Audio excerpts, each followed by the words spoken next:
या फिर हमारे पैर में दर्द होता है या फिर कहीं पर कट छिल जाता है, कुछ भी इन्फेक्शन होता है, तो हम एंटीबायोटिक दवा खाते हैं। तो वो एंटीबायोटिक दवा तो हमारे पेट में जाती है और पेट से वो हमारे सर में या फिर हमारे हाथ पैर तक कैसे पहुंचती है तो उसको देख लेते हैं। तब ये जो सोल्ट है वो पचकर इसको हमारी छोटी आंत सोख कर, छोटी आंत और बचा खुचा जो सोल्ट रहते हैं वो बड़ी आंत सोख कर हमारे ब्लड में मिला देती है। अब ये ब्लड जाता है लीवर के पास। अब लीवर देखता है इसने क्या खाया, इसने कुछ गलत चीजें तो नहीं खाई, जैसे जहर वगैरह तो नहीं खा लिया, तो उन सब चीजों को अलग कर। नमस्कार दोस्तों, मैं प्रदीप कुमार आप सभी का अपने यूट्यूब चैनल सनराइज स्टडी पर बहुत बहुत स्वागत करता हूं।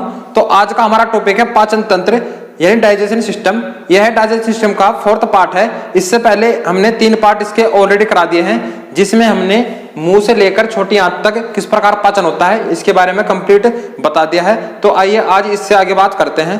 पहले पढ़ लेते हैं कि छोटी आंत में भोजन का जो अवशोषण होता है कि वो किस प्रकार होता है, क्योंकि अवशोषित भोजन ही बड़ी आंत में जाता है। उसके बाद पढ़ेंगे फिर बड़ी आंत। तो आज हमारा पाचन तंत्र खत्म हो जाएगा। तो चलिए शुरुआत करते हैं। तो हमने बताया था आपको जो हमारी छोटी आंत होती है उसके 3 भाग होते हैं, जैसे ग्रहणी, जेजुनम और इलियम। तो ग्रहणी जो भाग होता है उसमें भोजन का सर्वाधिक पाचन होता है।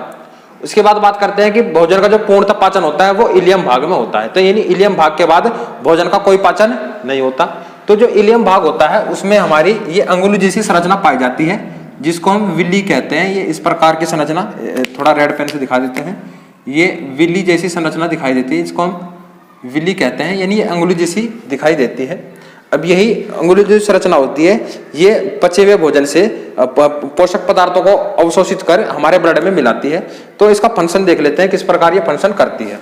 तो ये हमारी विली दिखाई गई है, इसकी संरचना उंगली जैसी होती है। तो इसमें 2 प्रकार की वाहिनियां रहती हैं, यानी कह सकते हैं जैसे केशिका रहती है, कोई केशिका यानी बहुत छोटी छोटी नलिका रहती हैं। तो 2 प्रकार की इसमें केशिका रहती हैं। जो हरी वाली है उसको हम कहते हैं लसिका केशिका, और जो लाल वाली है उसको हम कहते हैं रक्त केशिका।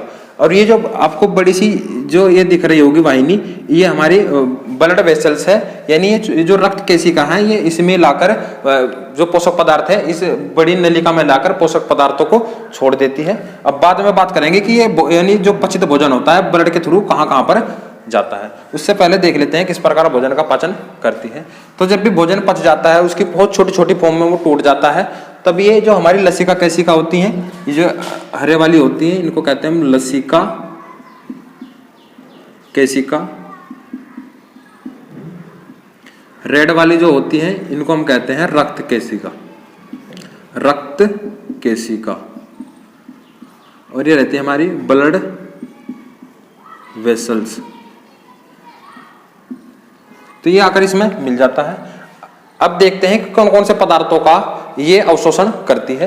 तो हमने जो भी भोजन खाया होगा या जो हम भोजन खाते हैं उसमें मुख्यतः 3 चीजें रहती हैं, जैसे प्रोटीन, कार्बोहाइड्रेट और वसा। और बाकी विटामिन भी रहते हैं, मिनरल्स भी रहते हैं, विटामिन, मिनरल्स और पानी। तो इन सब चीजों का आदि का जो अवशोषण होता है हमारी छोटी आंत में होता है। तो जो भोजन होता है उस भोजन में ये सब चीजें पाई जाती है। तो प्रोटीन जब पचता है हमारी बॉडी में, यानी हमारी छोटी आंत में, यानी जो इलियम होता है, इसी इलियम भाग में प्रोटीन वसीय अम्ल में टूट जाता है, नहीं सॉरी एमिनो एसिड, ये होता है एमिनो एसिड। ये एमिनो एसिड इसकी छोटी फॉर्म होती है। उसके बाद कार्बोहाइड्रेट ये हमारा फैटी एसिड में टूटता है, फैटी एसिड, सॉरी कार्बोहाइड्रेट टूटता है हमारा ग्लूकोज में, ग्लूकोज। जो वसा होती है वसा टूटती है हमारी फैटी एसिड में, ये टूटती है हमारी फैटी एसिड। विटामिन नहीं टूटता, इसका ऑटोमेटिक पाचन हो जाता है। मिनरल्स भी ऐसे ही हमारे तुरंत पच जाते हैं, पानी भी इनका कोई शरीर में पाचन नहीं होता, ये तो ऐसे ही अवशोषित कर लिए जाते हैं। अब जो प्रोटीन की सबसे छोटी फॉर्म होती है एमिनो एसिड। अब इन सब चीजों का जो अवशोषित है वो हमारी विलाई यानी जो विली होती है इनको अवशोषित कर हमारी इन केशिका में मिला देती है, और ये केशिका इन सब चीजों को हमारे ब्लड में मिलाती है। अब ये जो हम एमिनो एसिड है ये हमारी बॉडी का निर्माण करता है, यानी जो हमारे मसल्स होते हैं, उत्तक होते हैं जिनको हम टिश्यू कहते हैं, ये उनका निर्माण करते हैं। यानी जैसे कि ये 10 एमिनो एसिड तो हम भोजन से प्राप्त करते हैं, प्लस 10 एमिनो एसिड हमारे शरीर में पहले से ही मौजूद रहते हैं। तो ये कुल मिलाकर 20 जो एमिनो एसिड रहते हैं हमारे एमिनो एसिड, ये हमारे एक प्रोटीन अणु का निर्माण करते हैं, एक प्रोटीन अणु का निर्माण करते हैं और इसी प्रोटीन अणु की हमें आवश्यकता पड़ती है, ये हमारी मसल्स को बनाती है। अब बात करते हैं कार्बोहाइड्रेट की। तो कार्बोहाइड्रेट की सबसे छोटी जो फॉर्म होती है वो होती है ग्लूकोज। अब ये ग्लूकोज हमारी बॉडी में पचता है और ये हमारे माइटोकॉन्ड्रिया तक जाता है, यानी जो हमारी कोशिका है, इस कोशिका में ये जीव द्रव्य रहता है, प्लस यहाँ पर मान लीजिए आप माइटोकॉन्ड्रिया, तो ये कुछ जो ग्लूकोज है माइटोकॉन्ड्रिया तक जाता है, प्लस कुछ ग्लूकोज हमारे जीव द्रव्य में जाता है। तो इन दोनों जगह श्वसन चलता है। तो श्वसन चलने के लिए ग्लूकोज बहुत आवश्यक होता है, इसलिए ग्लूकोज को यानी कार्बोहाइड्रेट को ऊर्जा का प्राथमिक स्रोत माना जाता है। अब बात करते हैं वसा। तो जब वसा हमारे शरीर में पचती है, जो हम तेलीय चिकने पदार्थ खाते हैं, तो उनकी सबसे छोटी फॉर्म होती है फैटी एसिड। ये फैटी एसिड हमारे इलियम भाग में पचकर हमारे ब्लड में मिलता है, तो इससे हमारे जैसे शरीर में जो चर्बी होती है वो इसी से बनती है। अब ये चर्बी हमारी सुरक्षा भी करती है। अगर इसकी मात्रा हमारी पूरी बॉडी में लगभग 16% के आसपास रहती है तो ये हमारे लिए सही रहती है। अगर इससे ज्यादा हो जाती है तब व्यक्ति में मोटापा आदि की बीमारी हो जाती है। अब ये तो बात की कि किन किन चीजों का शरीर में पाचन होता है। अब बात करते हैं विटामिन मिनरल्स, ये भी हमारी छोटी आंत द्वारा सोखकर हमारे ब्लड में मिला दिए जाते हैं। अब बात करते हैं ये ब्लड कहाँ पर जाता है, किस प्रकार इसका हमारी बॉडी में फंक्शन होता है।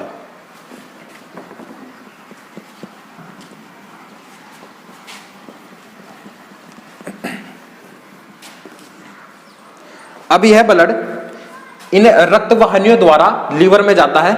लीवर में यह हेपेटिक सेल्स द्वारा जाता है, यानी जो हेपेटिक जो वाहिनियां होती है उनके द्वारा, ये वो अलग से ही वाहिनियां होती हैं। इनको हेपेटिक इसलिए कहा जाता है क्योंकि लीवर जो होता है वो हमारा हेपेटिक सेल से मिलकर बना होता है, इसलिए जो यहाँ से जो वाहिनियां निकलती है और यहाँ तक पहुँचती है उनको हम हेपेटिक वाहिनियां कहते हैं। ठीक है, तो वह हेपेटिक जो वाहिनियां होती हैं, नलिका होती है, वह ब्लड को लीवर तक पहुंचाती है और लीवर अब उस ब्लड को डिटॉक्सिफाई करता है, यानी उसमें जो जहरीले पदार्थ होते हैं, जो अनावश्यक पदार्थ होते हैं, उनको हटा देता है, जैसे अमोनिया वगैरह आदि। इन सब चीजों को यूरिया में कन्वर्ट कर देता है। जो हमारा शुद्ध बिल्कुल एकदम खून जो होता है उसको हम ये आगे ट्रांसफर कर देता है और ये हमारी पूरी बॉडी में पहुंच जाता है। तो जो लीवर होता है वो बहुत ज्यादा इंपॉर्टेंट कार्य करता है।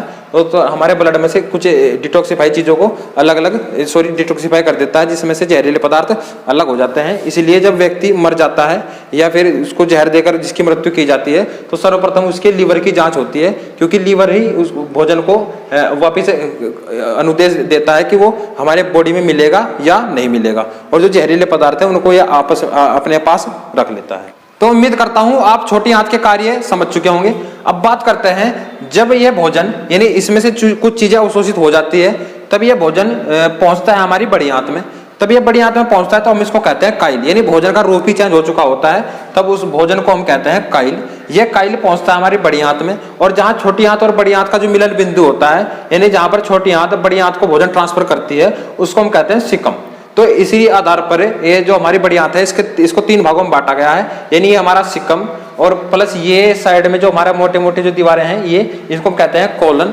ठीक है, उसके बाद जो हमारा सबसे नीचे रहता है ये यहाँ से लेकर यहाँ तक, इसको हम कहते हैं मलाशय, और बाद में बिल्कुल एकदम पॉइंट पर रहता है हमारा एनस, यानी गुदा द्वार, जहां से हमारा मल बाहर निकल जाता है। अब बात करेंगे बड़ी आंत के बारे में कि बड़ी आंत क्या क्या चीजों का अवशोषण करती है। सिर्फ इसमें अवशोषण ही होता है, इसमें किसी चीजों का पाचन नहीं होता, क्योंकि बड़ी आंत में किसी प्रकार का एंजाइम नहीं होता। अब ये निम्न चीजों का यानी अवशोषण करती है, जैसे हमारी जो बड़ी आंत है, बड़ी आंत ये निम्न पदार्थों का अवशोषण करती है। जैसे जो हमारा काइल होता है, काइल यह भोजन का ही रूप होता है। अब इस भोजन से ये जल को सोखती है, प्लस इसमें से जो हमारे विटामिन होते हैं, विटामिन उनको सोखती है, प्लस मिनरल्स जो होते हैं, मिनरल्स उनको सोखती है। ठीक है, तो ये इतना ये काम करती है हमारी बड़ी आंत। इन चीजों को सोखकर अब जो हमारा ठोस मटेरियल होता है, यानी जो अर्ध ठोस होता है, उसको हम कहते हैं मल। ये मल सरकता सरकता सरकता हमारे रेक्टम यानी मलाशय तक पहुंचता है, और जब ये मलाशय तक पहुंचता है तो धीरे धीरे ये एनस द्वारा बाहर निकल जाता है। अब एक चीज आपको बता दें कि जो हमारी बड़ी आंत होती है उसमें हमारा विटामिन B12 एक रहता है, विटामिन B12 इसका निर्माण होता है, क्योंकि इसमें बड़ी आंत में हमारे माइक्रोबायोटा बैक्टीरिया होते हैं, माइक्रोबायोटा। ये माइक्रोबायोटा बैक्टीरिया होते हैं। यही माइक्रोबायोटा बैक्टीरिया हमारी बड़ी आंत में विटामिन B12 का निर्माण करते हैं और ये विटामिन B12 को अवशोषित कर वापस हमारे ब्लड में मिला देती है। तो इतने काम रहते हैं हमारी बड़ी आंत के। अब देख लेते हैं ये अपेंडिक्स नीचे, यानी हमारी जो बड़ी आंत होती है उसका अवशेषी जो अंग होता है उसी को हम कहते हैं अपेंडिक्स। अब यह इस अपेंडिक्स में भी हमारे बैक्टीरिया रहते हैं। अब ये बैक्टीरिया सेलुलोज का पाचन करते हैं। वास्तव में जो ये अपेंडिक्स होती है, ये जो जानवर होते हैं, जो घास खाने वाले जो जानवर होते हैं, उसमें इसकी मात्रा यानी उसकी लंबाई वो थोड़ी अधिक पाई जाती है, क्योंकि ये सेलुलोज का पाचन करते हैं। सेलुलोज भी एक प्रकार की शर्करा है जो हरे पौधों आदि वगैरह से, वनस्पति से निकलती है। अब उसका पाचन हम नहीं कर सकते, ठीक है, क्योंकि हमारे शरीर में सेलुलोज का पाचन होता ही नहीं है। अगर सेलुलोज हम खा भी लेते हैं तो वो पचेगा नहीं, हम उल्टी वगैरह के थ्रू उसको बाहर निकाल देंगे। तो ये अपेंडिक्स जो रहती है हमारे शरीर में अवशेषी अंग होता है। जब खाना इस अवशेषी अंग में पहुंचता है तो ये आंत, इसको कहते हैं हम अपेंडिक्स रोग कहते हैं, यानी आंत बढ़ना कहते हैं, जिसको काटकर बाहर निकाल दिया जाता है। पर जानवरों में यह तो थोड़ी बड़ी होती है और ये सेलुलोज का पाचन। अब यहाँ से जिस प्रकार भी क्वेश्चन बनते हैं, कुछ क्वेश्चन यहाँ पर से पुटअप कर लेते हैं। पूछा जाता है कि जो बड़ी आंत होती है उसकी लंबाई कितनी रहती है। तो बड़ी आंत की लंबाई, बड़ी आंत, इसकी लंबाई 1.5 मीटर यानी 4 से 5 फीट होती है। इसी प्रकार जो छोटी आंत रहती है हमारी, इस छोटी आंत की लंबाई हमने पहले ही पढ़ा दी है, पिछले आप पहला लेक्चर देखिए तो वहां पर इसकी लंबाई आपको मिल जाएगी। वैसे बता दें तो औसतन जो इसकी लंबाई रहती है वो रहती है 7 मीटर यानी 21 से 22 फीट जो इसकी लंबाई रहती है। अब आपके दिमाग में एक क्वेश्चन आ रहा होगा कि जब भी हमारे सर में दर्द हुआ हो या फिर हमारे पैर में दर्द होता है या फिर कहीं पर कट छिल जाता है, कुछ भी इन्फेक्शन होता है, तो हम एंटीबायोटिक दवा खाते हैं। तो वो एंटीबायोटिक दवा तो हमारे पेट में जाती है और पेट से वो हमारे सर में या फिर हमारे हाथ पैर तक कैसे पहुंचती है तो उसको देख लेते हैं। तो आप सभी डॉक्टर के पास गए होंगे तो डॉक्टर ने आपको कहा होगा कि दवाई लेने से पहले आपको थोड़ा सा खाना खा लीजिए। जब थोड़ा सा खाना खाइएगा आप, तभी आप दवाई लीजिएगा, अन्य दवाई आपको रिएक्शन कर जाएगी या फिर आपको सही से आराम नहीं करेगी।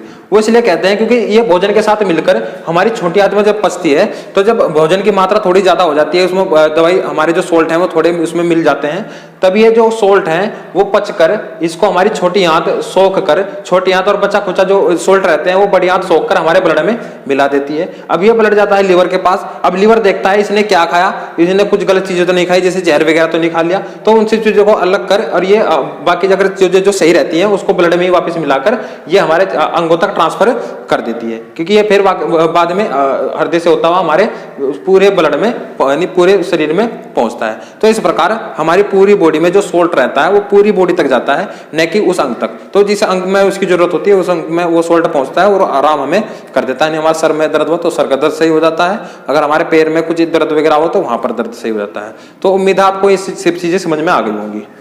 जिस दिन हमने पाचन की शुरुआत की थी उस दिन हमने बताया था कि भोजन कैसे कैसे हमारी पूरी बॉडी में किन किन प्रोसेस से गुजरता है। यानी सर्वप्रथम हम बात की थी कि जब हम भोजन को निगलते हैं उसको बोलते हैं इग्निशन। उसके बाद ये भोजन हमारे पेट में पचता है, उसको बोलते हैं यानी डाइजेशन। डाइजेशन के बाद इसमें से होता है अवजोषण यानी एब्जॉर्प्शन होता है, अवशोषण होता है। अब अवशोषण के बाद रह गया था हमारा स्वांगीकरण कि भोजन से किस प्रकार स्वांगीकरण होता है। तो उम्मीद है आप अवशोषण तक समझ गए होंगे। अब बात करते हैं स्वांगीकरण की, यानी स्वांगीकरण, ठीक है, इसको बोलते हैं एसिमिलेशन। अब जो ये भोजन पच जाता है ये हमारी बॉडी में पहुंच जाता है, जैसे एमिनो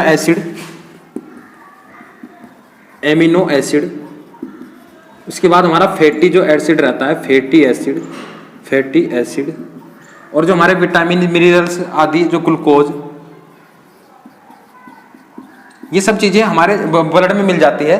तब आगे जो प्रोसेस शुरू होता है वो होता है हमारा स्वांगीकरण, यानी इन चीजों को किस प्रकार वर्क करना होता है, किस प्रकार ये हमारी बॉडी में वर्क करेंगे, यानी ग्लूकोज कहां पर पहुंचेगा, तो उस चीज को हम बोलते हैं स्वांगीकरण। यानी एमिनो एसिड, फैटी एसिड और ग्लूकोज, इन चीजों का जो सही वर्क है, इनको सही दिशा निर्देश जो देता है वो हमारा स्वांगीकरण जो प्रोसेस होता है उसी के आधार पर ये हमारे उत्तक यानी टिश्यू बनाएंगे या फिर हमारे ब्लड में ऐसे ही रोगों से सुरक्षा हमारी करेंगे, ठीक है। तो उस प्रकार का जो प्रोसेस है उसको कहते हैं स्वांगीकरण। उम्मीद करता हूं पाचन आप डेफिनेटली सही तरीके से समझ चुके होंगे। तो आगे हम पढ़ाएंगे, यानी अगले वीडियो में लेकर आएंगे हम लीवर, लीवर यानी जो हमारी ग्रंथियां होती हैं, यहाँ पर तो मैंने बताया कि जो हमारे पाचन अंग होते हैं वह किस प्रकार भोजन का डाइजेशन करते हैं। अब जो ग्रंथियां होती हैं जिनसे हमारे एंजाइम निकलते हैं, अब उनके बारे में पढ़ेंगे जो हमारी ग्रंथियां हैं। तो अगले चैप्टर में हम लीवर, अग्नाशय आदि इनके बारे में पढ़ेंगे। तो तब तक के लिए नमस्कार। अगर वीडियो को सब्सक्राइब नहीं किया तो सब्सक्राइब कर दीजिए, लाइक नहीं किया तो लाइक का बटन दबा दीजिए। तो चलिए मिलते हैं, नमस्कार।